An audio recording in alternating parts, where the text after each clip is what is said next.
नमस्कार, आप देख रहे हैं न्यूज 24 और मैं हूं आपके साथ सपना ठाकुर। उज्जैन के टावर चौक पर पूर्व कर्मचारी मध्य प्रदेश के संयुक्त रूप से प्रदर्शन किया। सरकार के खिलाफ तख्ती बैनर हाथ में ले कर्मचारियों ने वेतन भत्ते की बढ़ाने की मांग की।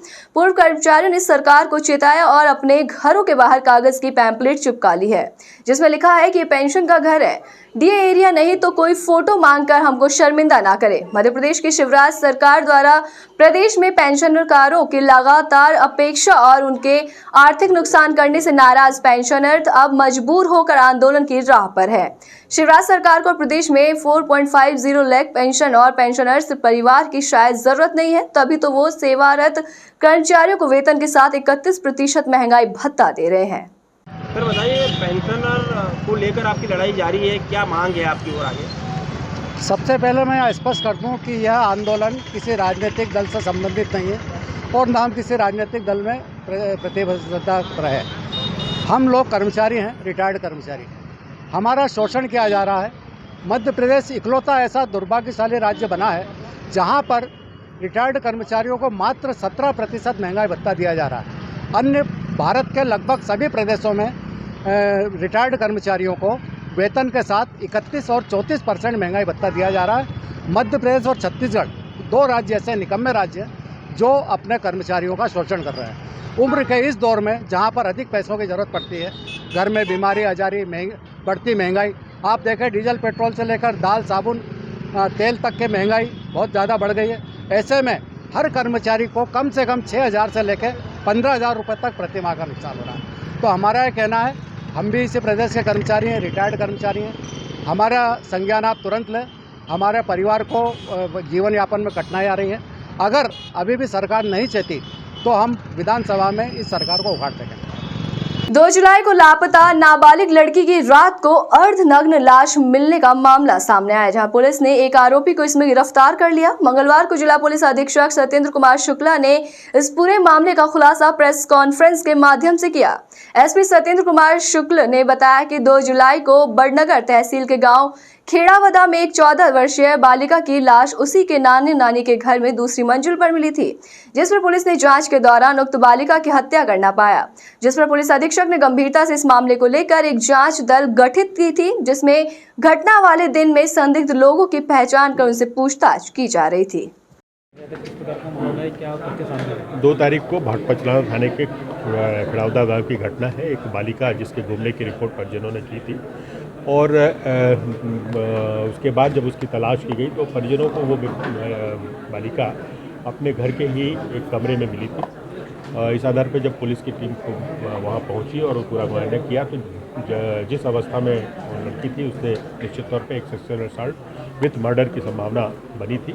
घटना की संवेदनशीलता को देखते हुए additional SP Shri Akash Bhuria, SDOP Pushpa Prajapati और टीआई संजय वर्मा और हमारी एफएसएल टीम और जो हमारी टेक्निकल टीम है उनको तत्काल मौके पर रवाना किया गया। मैंने खुद वहां जाके जब देखा तो ये स्पष्ट हुआ कि घटना 9 से लेकर 9:27 के दौरान हुई है। इन 27 मिनट के स्लॉट में कौन व्यक्ति वहां आ सकते हैं, इस आधार पर हमने पूछताछ प्रारंभ की और इसमें हमारे पास लगभग 5 से 6 संदेही सामने आए। घटना का जो एग्जिट रूट था उससे भी स्पष्ट था कि आरोपी को कहीं ना कहीं कुछ चोट की संभावना है। इस आधार पर हमारा जो आरोपी अभी मिला है उससे जब पूछताछ प्रारंभ करनी शुरू की तो उसने घटना स्वीकार की और ये पहले उनके यहाँ मजदूरी का भी काम किया करता था और जानता था। जो उनके मतलब के नाना है उसके साथ उनके यहाँ काफ़ी काम किया। अभी भी किसी एक मेड़ के काम को लेकर उनके पास पहुँचा था और चूँकि उसको उस पूरा पैटर्न मालूम था कि 9 बजे से लेकर 10 बजे के बीच में ये घर में सुना रहता है, तो गया और उसके बाद लड़की जैसे ही सामने आई तो उसके साथ इस तरह का घटनाक्रम किया। उसने पूरी घटना को स्वीकार किया है। हम पूरी वैज्ञानिक साक्ष्य और जो तकनीकी साक्ष्य एकत्र कर रहे हैं और इस प्रकरण को पूरा फास्ट ट्रैक में ले जाएंगे और चिन्हित अपराध की श्रेणी में ले जाएंगे और कोशिश करेंगे इस वजह प्रकरण का जल्दी ही न्यायालय से निराकरण करके आरोपी को सजा दिलाया जा सके। अभी उसका जो कन्फेशन है उसमें उसने यही कहा है कि वो चोरी के इरादे से गया था और इसके बाद उस लड़की चूँकि सामने आ गई तो वो घटना पुलिस नहीं निश्चित तौर पे ये बड़ा घटनाक्रम और संवेदनशील घटनाक्रम था।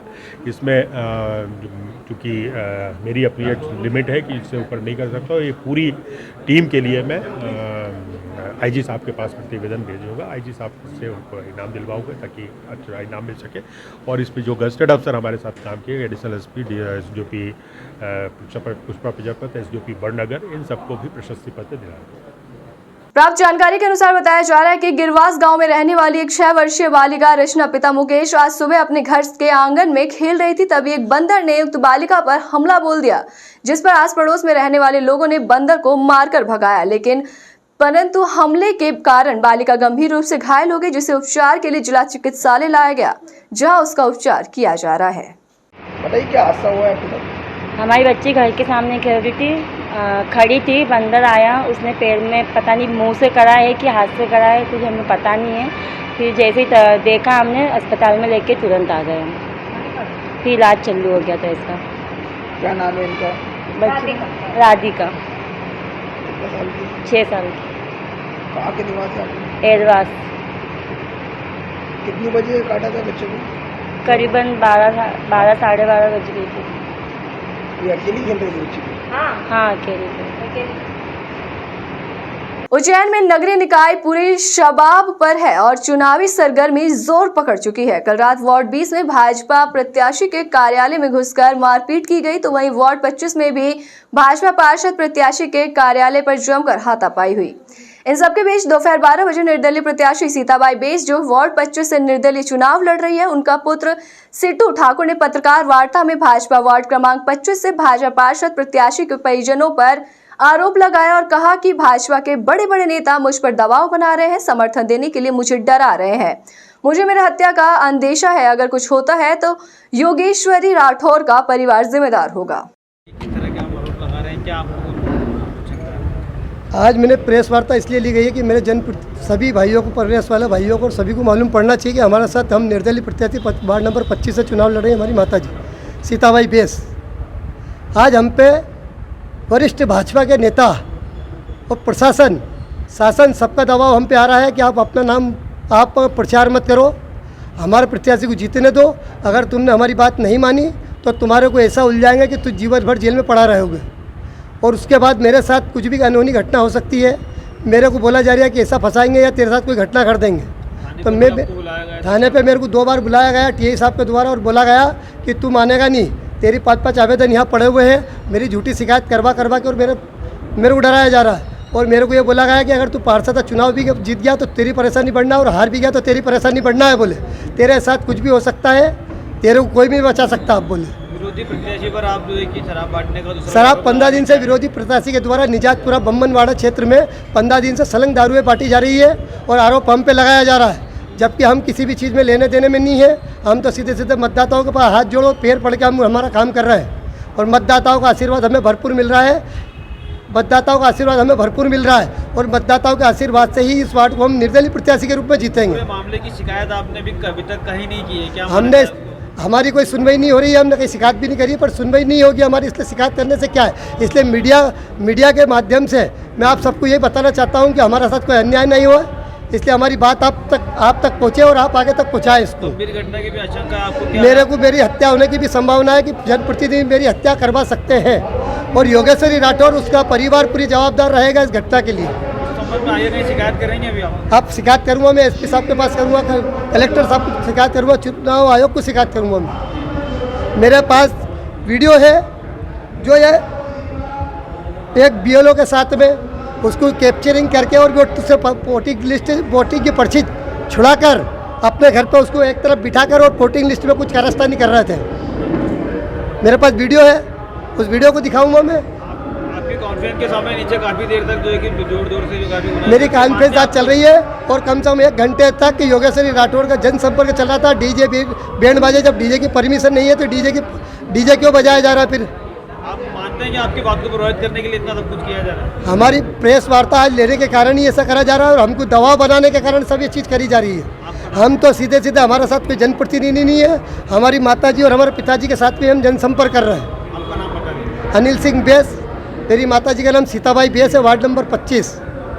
शहर में बीती रात हुई रिमझिम बारिश के बाद कल और आज दिन में रुक रुक कर फुहारे का दौर चलता रहा। जिले की सभी तहसील में भी बीते 24 घंटे के भीतर बारिश दर्ज की गई।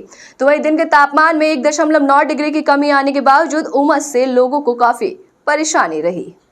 वहीं बता दें कि मौसम विभाग ने मंगलवार को उज्जैन जिले में कहीं कहीं बारिश होने का पूर्वानुमान लगाया है। रविवार की देर शाम शुरू हुई रिमझिम बारिश का दौर देर रात तक चलता रहा। सोमवार को पूरे दिन शहर में घने बादल छाए रहे, लेकिन अधिकांश इलाकों में रुक रुक कर केवल बूंदाबांदी और फुहारों का दौर चलता रहा। ऐसी तमाम बड़ी खबरों के लिए देखते रहिए एस न्यूज़ 24।